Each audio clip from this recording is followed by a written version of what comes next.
আপনারা দেখুন যুগবীক্ষণ, যুগের সাথে মানুষের পাশে সর্বদা এগিয়ে। রবিবার ভোর থেকেই মিলবে মেট্রো।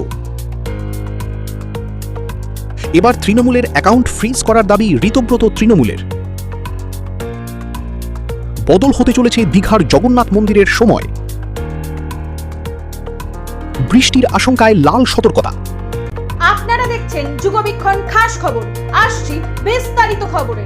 রবিবার আন্তর্জাতিক যোগ দিবস উপলক্ষে ভোর থেকেই শুরু মেট্রো চলাচল।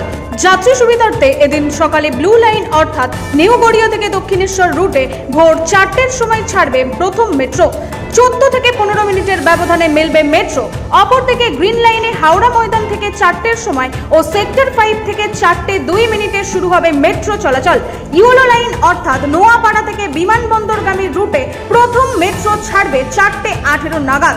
বিমানবন্দর থেকে নোয়াপাড়ার দিকে যাওয়ার মেট্রো ছাড়বে 4:40 বিস্তারিত জানতে চোখ রাখুন আমাদের ওয়েব চ্যানেল YUGABIKSHON যুগবীক্ষণ.com এ।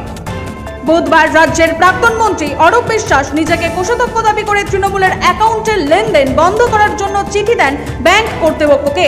এরপর দুদিন ঘুরতে না ঘুরতে ঋতব্রত তৃণমূল ঘনিষ্ঠ 10 জন তৃণমূল বিধায়ক দলের সঙ্গে যুক্ত কয়েকটি ব্যাংক অ্যাকাউন্টের লেনদেন নিয়ে তদন্তের দাবি তুলেছেন। বিধায়কদের পক্ষ থেকে বিধাননগর সাইবার ক্রাইম থানায় একটি লিখিত অভিযোগ দায়ের করা হয়েছে।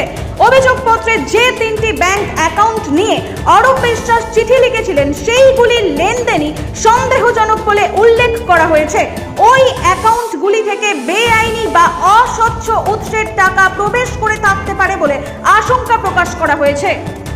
নাম বদলের পর এবার দীঘার জগন্নাথ মন্দিরের প্রবেশের সময় বদলাতে চলেছে। আগামী 22 জুন থেকে নতুন সময় অনুযায়ী খুলবে জগন্নাথ মন্দির। নতুন সময় অনুযায়ী সকালে মন্দির খুলবে সকাল 6টায়, খোলা থাকবে দুপুর 1টা পর্যন্ত।